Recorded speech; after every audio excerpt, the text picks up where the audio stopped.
Vous êtes à l'écoute de l'ORTM, merci de nous rejoindre. Il est 9 heures à Goundaga, dans la région de Mopti, la même heure partout au Mali.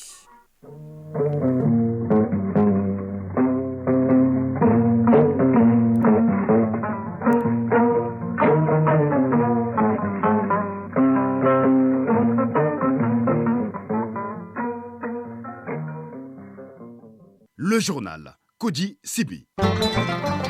Mesdames, Messieurs, bonjour. Jour spécial, comme vous le savez, notre pays célèbre le 63e anniversaire de son accession à la souveraineté nationale et internationale. Le président de la transition, dans son adresse à la nation, appelle à l'union sacrée pour faire face aux défis du moment. Il exhorte à davantage de résilience. Le chef de l'État dépose tout à l'heure une gerbe de fleurs au pied du monument de l'indépendance en hommage au père de l'indépendance. Et puis en sport, football féminin, le Mali joue cet après-midi à Douala contre la Centrafrique. C'est au compte du deuxième tour des éliminatoires de la CAN. Voilà pour le sommaire. Bienvenue dans ce journal. D'abord, le président de la transition, le colonel Assimi Goïta, déposera tout à l'heure une gerbe de fleurs au pied du monument de l'indépendance, en hommage aux pères de l'indépendance pour leur sacrifice et combat patriotique. Après ce geste, le chef de l'État présidera au génie militaire une prise d'armes, une cérémonie que vous pourrez d'ailleurs suivre en direct et en intégralité sur notre réseau synchronisé. La reconquête de la souveraineté du Mali sur l'ensemble du territoire national, c'est l'une des idées maîtresses de l'adresse du président de la transition à la nation, le colonel Assimi Goïta, en appel à la résilience et au soutien aux forces armées, les grandes lignes de son discours avec Mahamadou Kone. Le 22 septembre 2023 a une symbolique particulière pour le Mali et les Maliens. C'est la première fête d'indépendance sous la 4e République. D'où la fierté exprimée par le chef de l'État qui rend hommage au président Modibo Keïta et à tous ceux qui ont œuvré pour l'indépendance et la souveraineté du Mali. Pour consolider cette souveraineté, les autorités de la transition, selon le président Assimi Goïta, ont dû faire des choix stratégiques majeurs grâce auxquels les capacités opérationnelles de l'armée ont été renforcées pour lutter contre les groupes terroristes. Occasion pour le président de la transition de saluer ce qu'il appelle les partenaires sincères du Mali, principalement la Russie, dont les efforts ont contribué à la préservation de la souveraineté du Mali dans un contexte particulier. Le colonel Assimi Goïta réaffirme aux forces armées la reconnaissance de la nation et la confiance de la hiérarchie militaire pour leur engagement. Il se félicite du départ du territoire malien des forces étrangères et ne doute pas qu'avec le retrait de la MINUSMA, l'État malien étendra sa souveraineté sur l'ensemble du territoire national. Les populations sont appelées à se ranger du côté des femmes. Le président de la transition apprécie les succès remportés par la diplomatie malienne ces derniers temps, de même qu'il se réjouit des changements positifs opérés dans le système éducatif. Le gouvernement prépare justement les états généraux de l'éducation. Les autorités ont également pris des mesures pour améliorer le plateau technique de certains hôpitaux, puisque selon le chef de l'État, la santé de la population constitue une priorité. Une autre priorité, c'est le maintien d'un climat social paisible dans le pays. C'est ce qui explique la signature récente du pacte de stabilité et de croissance entre le gouvernement, le patronat et les syndicats de travailleurs. Le colonel Assimi Goïta rappelle un autre fait majeur, notamment pour l'économie, à savoir l'adoption d'un nouveau code minier pour mieux canaliser les revenus. Tout en saluant la résilience du peuple, le président de la transition annonce que le gouvernement est à pied d'œuvre pour résoudre les problèmes liés à l'approvisionnement en denrées de première nécessité et à la fourniture des services sociaux. Les efforts sont également consentis en faveur du monde rural. Enfin, de nombreux chantiers de construction ou de rénovation d'infrastructures sportives sont en cours de réalisation, souligne le colonel Assimi Goïta. Dans son discours qu'il a donc prononcé à l'occasion du 63e anniversaire de l'indépendance du Mali, le président de la transition, le colonel Assimi Goïta, a insisté sur la lutte contre les groupes terroristes, une lutte menée par les forces armées nationales et qui vise à instaurer la souveraineté du Mali sur l'ensemble du territoire. C'est une priorité pour les autorités de la transition. Écoutons le colonel Assimi Goïta. Ayant pris conscience que la survie même de notre État dépendait de la question sécuritaire, les autorités de la transition ont opéré des choix stratégiques majeurs qui ont permis l'amélioration de nos capacités opérationnelles et la montée en puissance de l'armée. Après 10 ans de présence des forces étrangères sur notre sol, nous avons compris que la logique était plutôt d'entretenir l'insécurité et de nous maintenir dans la dépendance. C'est la raison fondamentale pour laquelle le peuple malien a décidé de prendre en main sa sécurité. Avec la nouvelle dynamique consécutive au retrait de la MINUSMA et les opérations militaires en cours, le Mali recouvrera sa souveraineté sur l'ensemble de son territoire. À cet effet, en application de la résolution 2690 du Conseil de sécurité des Nations Unies, le gouvernement de la République du Mali veillera au redéploiement effectif des forces de défense et de sécurité, ainsi qu'au retour des services sociaux de base sur l'ensemble du territoire national. Cela est d'autant plus urgent que la deuxième phase du retrait de la MINUSMA devra faire l'objet d'un suivi rigoureux dans les localités de Douanzan, Ansongo, Hagelhok, Kidal, Tessalit, au plus tard le 31 décembre 2023. Ce processus ne saurait se finaliser sans contrainte.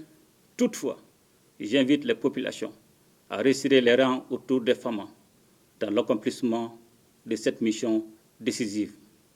Je voudrais, en cette circonstance, saluer les partenaires sincères du Mali, singulièrement la Fédération de Russie, dont les efforts et l'accompagnement nous ont été fort utiles pour la préservation de notre souveraineté dans un contexte national, régional et international, marqué par des tensions multiformes sur fond d'intérêts divergents.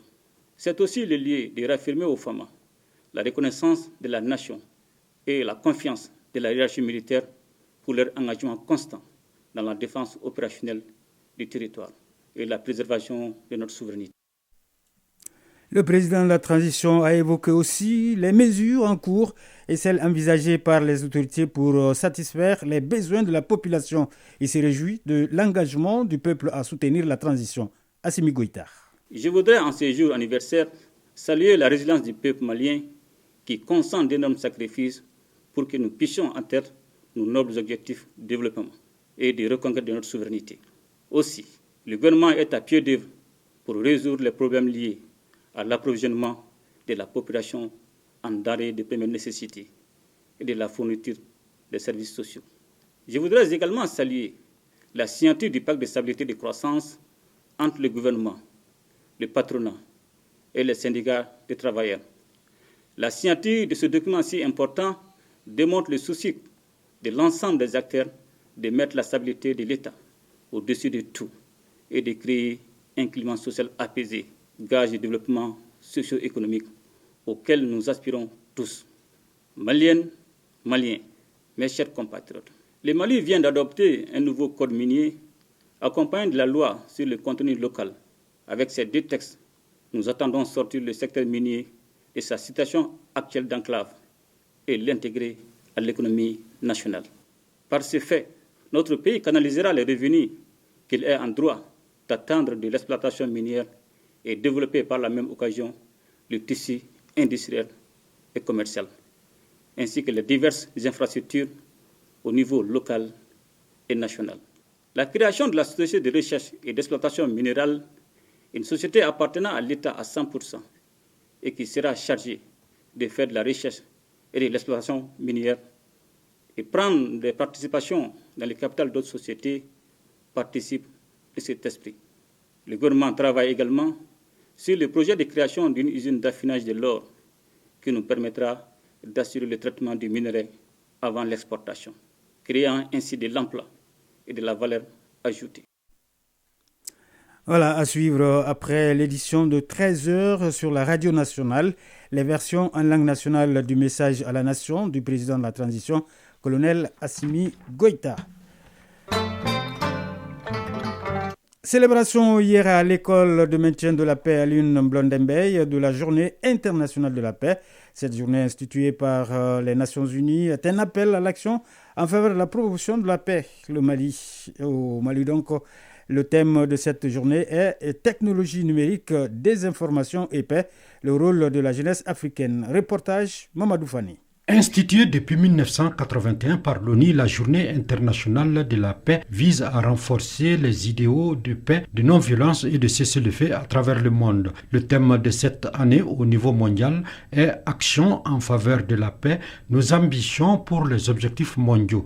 Un thème qui reste d'actualité quand on sait que la planète est confrontée à de nombreuses crises. Colonel Suleiman Sangaré, directeur général de l'école de maintien de la paix à Blandenberg. L'école de maintien de la paix, de par sa vision stratégique, à savoir devenir un laboratoire africain dédié à la promotion de la paix et de la stabilité, entend pleinement jouer sa partition dans la commémoration de cette journée. Abdul Kassim Fomba, ministre de la Jeunesse et des Sports, chargé de l'instruction civique et de la construction citoyenne. Je voudrais réitérer mon soutien inébranlable à tout engagement en faveur de la paix au Mali, surtout quand cet engagement met au centre la jeunesse, qui est la cible principale de mon département. Au Mali, le thème retenu est technologie numérique, désinformation et paix, rôle de la jeunesse, un thème qui a toute sa place dans le contexte actuel du pays. Alhamdou Ag Ilien, ministre de la Communication, de l'économie numérique et de la modernisation de l'administration. Le numérique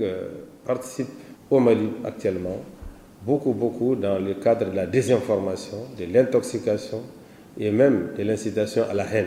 C'est pour cela que mon département prendra des mesures très prochainement en collaboration avec les services du ministre de la Réconciliation et d'autres départements pour encadrer l'usage du numérique sans empiéter sur les libertés des uns et des autres. Colonel-major Ismaël Ouagé, ministre de la Réconciliation nationale et de la cohésion sociale. Je vous invite à l'assiduité doublée d'une participation active et sans complexe pour que cette journée sorte des recommandations pertinentes permettant de mieux comprendre l'impact et la désinformation sur le processus de paix et sur la cohésion sociale dans un contexte de crise, de transcender les susceptibilités, d'éviter les amalgames d'interprétation et d'avoir une vision partagée du processus pour un meilleur vivre ensemble.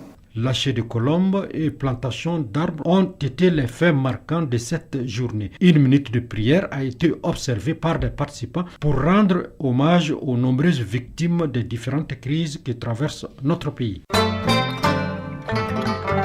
Quelques mots de l'actualité hors de nos frontières. En Mauritanie, une charte d'entente nationale a été signée hier soir entre les membres du gouvernement, le parti majoritaire au pouvoir, El Insaf, et les deux partis d'opposition historiques du Rassemblement des forces démocratiques RFD et de l'Union des forces de progrès UFP qui, pour la première fois, n'ont pas été représentés au Parlement lors des dernières législatives de mai 2023. L'occasion d'apaiser les relations à moins d'un an de l'élection présidentielle de juin 2024. C'est au sein de l'ancien palais de Congrès que le parti au pouvoir El Insaf et les partis d'opposition du RFD et donc de l'UFP ont adopté ce pacte républicain. Objectif de cette charte, ouvrir le dialogue autour de 18 grandes thématiques pour définir une feuille de route commune.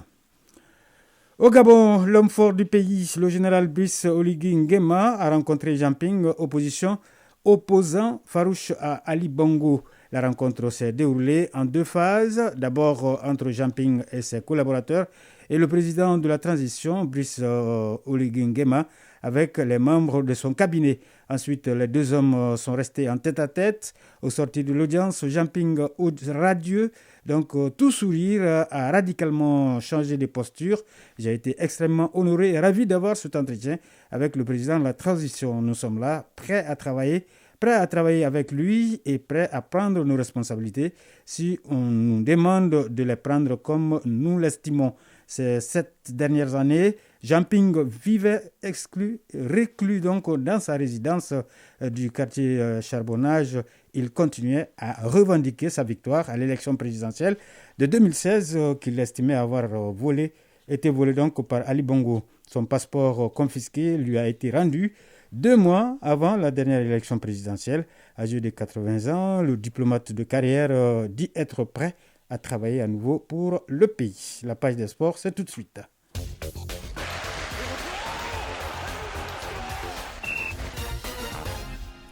Basketball Interleague Koulikoro 2023. La compétition reprend ses droits ce vendredi après une pause hier.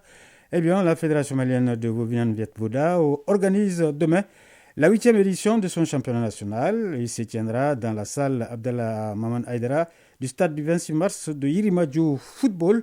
Coupe d'Afrique des Nations féminines Maroc 2024. Le Mali affronte la Centrafrique ce vendredi à Douala, au Cameroun, pour une place au deuxième tour des éliminatoires de cette CAN. Le résumé de l'actualité sportive avec Isaac Tienou.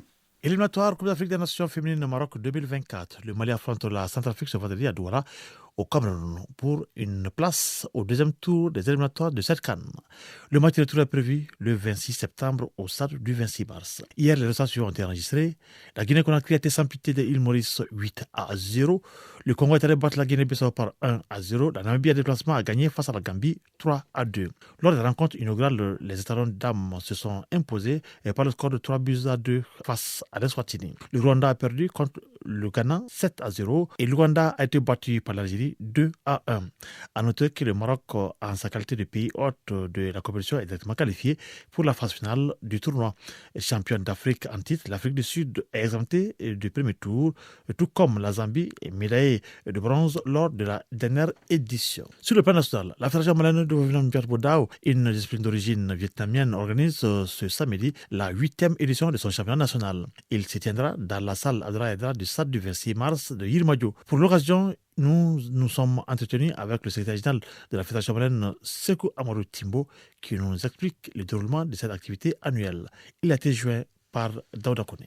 Donc de 8h jusqu'à midi, 13h, on a les éliminatoires. Et dans l'après-midi, donc on a à partir de 15h30 les finales. Donc les cérémonies pendant lesquelles les autorités sont invitées à venir participer à l'événement. Le lendemain, le 24 septembre 2023, qui est le dimanche, donc il y aura la tenue de l'Assemblée générale. Maintenant, en ce qui concerne les participations, toutes les ligues régionales de la fédération ont été conviées à participer à ces deux activités. Donc les programmations des voyages sont faites. Donc ils vont arriver le vendredi. Donc l'appel que je lance à toute la population de Bamako et du Mali, de venir vraiment massivement assister à cette activité. Pour terminer, Interligue Koulikoro 2023, la compétition reprend ses droits ce vendredi après une pause observée hier. En homme, AFPSS joue contre Commune 1, CAFS affronte CBD, CRBT joue contre CFSK, USM rencontre Le Debout. En dames, CLDC affronte CDB, Atar joue contre US Kita et USM reçoit US Sévaré. Voilà, c'est la fin de ce journal, mais avant de le refermer totalement, on vous informe qu'après l'édition de 13h sur la radio nationale, les versions en langue nationale du message à la nation du président de la transition, colonel Assimi Goïta, vous seront proposés. Voilà, c'est donc la fin de ce journal dont la mise en onde a été assurée par Bintou Traoré, présentation Koji Sibi. Merci au rédacteur en chef Brahma Traoré qui m'a aidé à le préparer. Cheikh Omar Traoré pour les plateformes digitales. Nous vous souhaitons de passer une excellente journée de vendredi en compagnie de nos programmes.